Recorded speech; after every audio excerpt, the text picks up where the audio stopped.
31st 12 2017, 250 organizations, majority of them Dalit organizations and grassroots organizations, held a meeting in Pune in Shaniwarpet called Elgar Parishad, organized by Justice Sawant and Justice Kolse Patil, retired judges of Supreme Court and High Court respectively. Immediately on the next day, when at the Bhima Koregaon episode happened, where the Dalits were attacked by by others and violence took place, okay, first information reports were filed against two persons mainly. That is Milind Ekbote and Bhide, okay, saying that they and the right-wing organizations were involved in causing this violence. After about 6 days, and another FIR was filed, saying that no, it was the speeches at the Elgar Parishad which led to violence.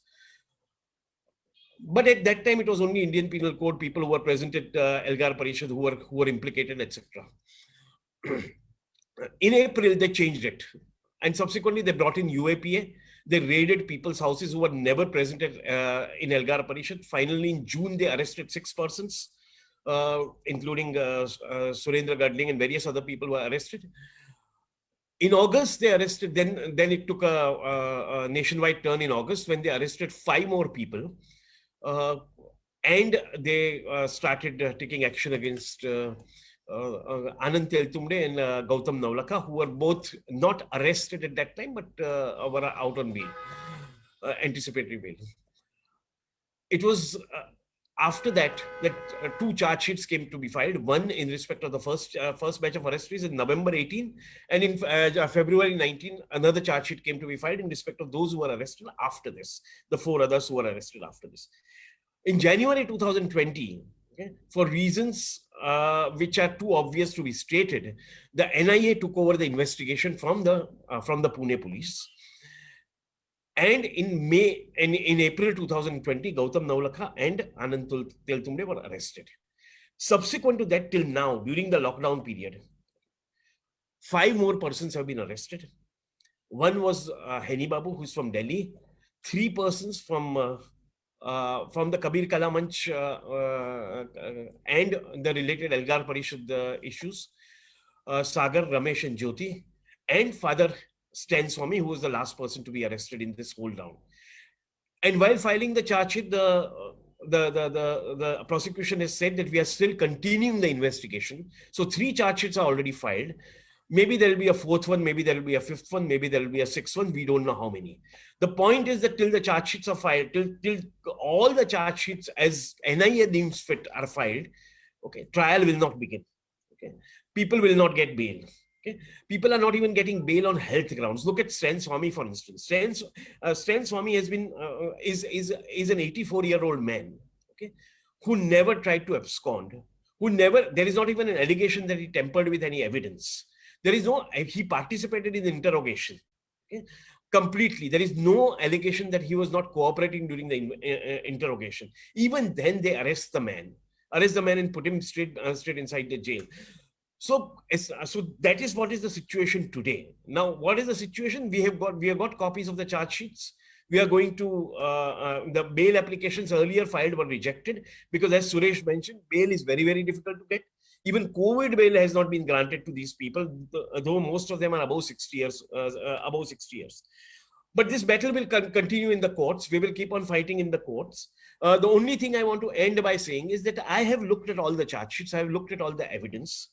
Okay, and I can only say that it's a completely flimsy evidence. As a lawyer, I personally feel it's a completely flimsy evidence which is sought to be relied upon. They are relying upon statements of 4 or 5 witnesses whose names they have not revealed to us. We don't even know whether those witnesses exist or not. Okay, we don't know that. They are relying on some computer data, okay, which we have reason to believe that has been planted, okay. And we will show it when the time comes. And so these are the kind of data on which they are relying on. For Anand Teltumde, they are saying that he brought some Maoist literature from abroad. Now you have not even raided his house. How do you know any Maoist literature was brought from abroad? Or even if you bring it, it's nothing illegal. So this is the situation. So this is the kind of evidence which is against people. Against standard evidence. If you are a Christian, if you are a Muslim, you say you are jihadist. If you are Christian, you say you are into conversion. Some letter is produced saying that he is into conversion.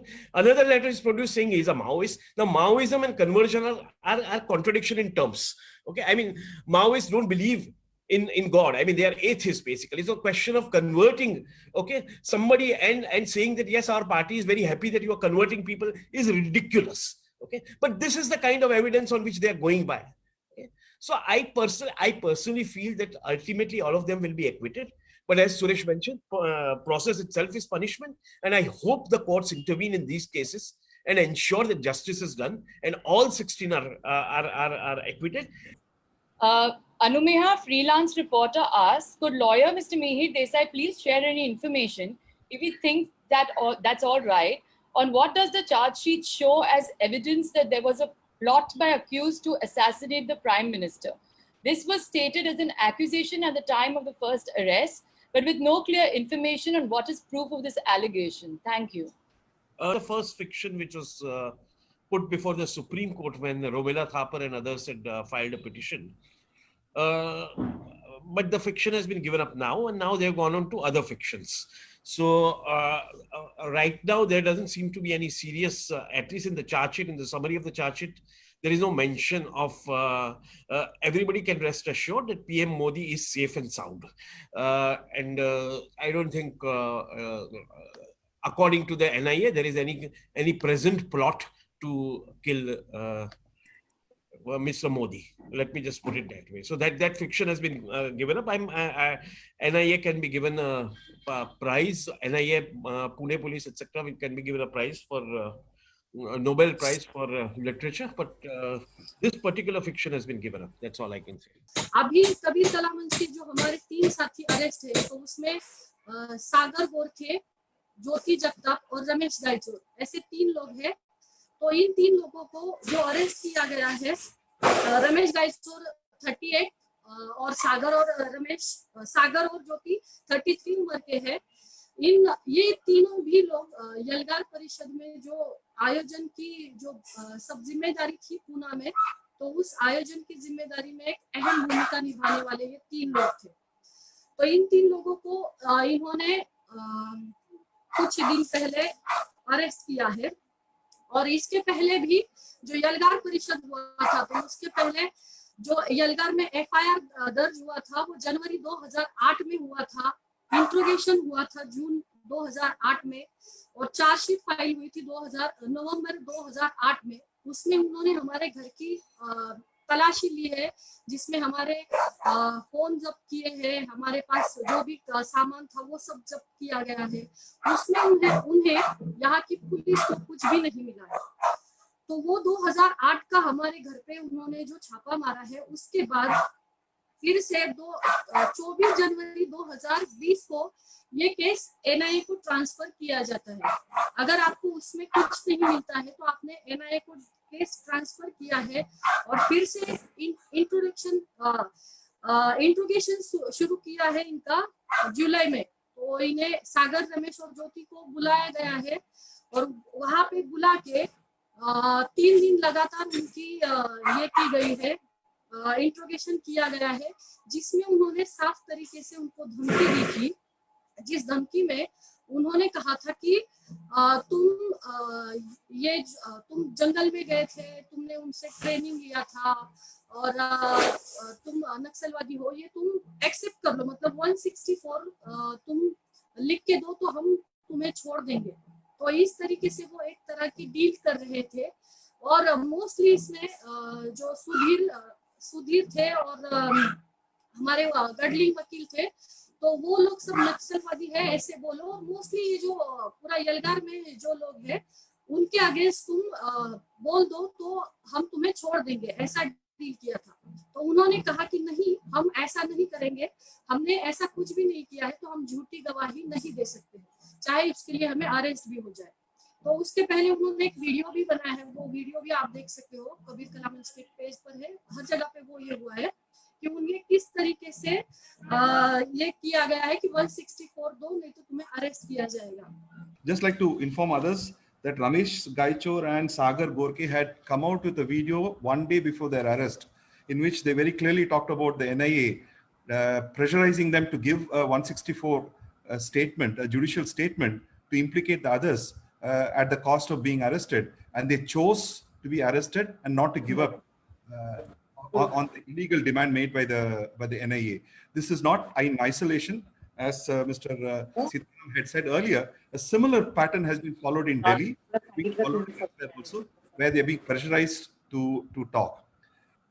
I know Varavara Rao, I know Sudha Bardwaj, Shoma Sen, Ani Babu, Anand, Naulakar, all intellectuals.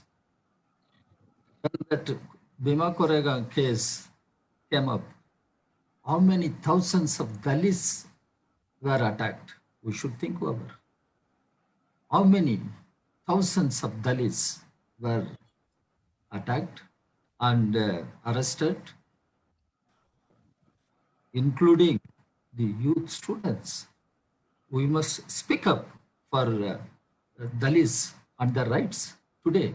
We will have to fight for the release of all these people, all these academicians. And here I would like to draw your attention.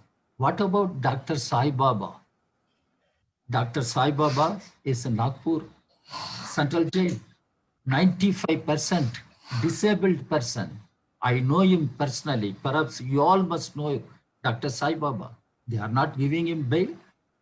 And he is sick and 95% disabled. He can't go to toilet on his own.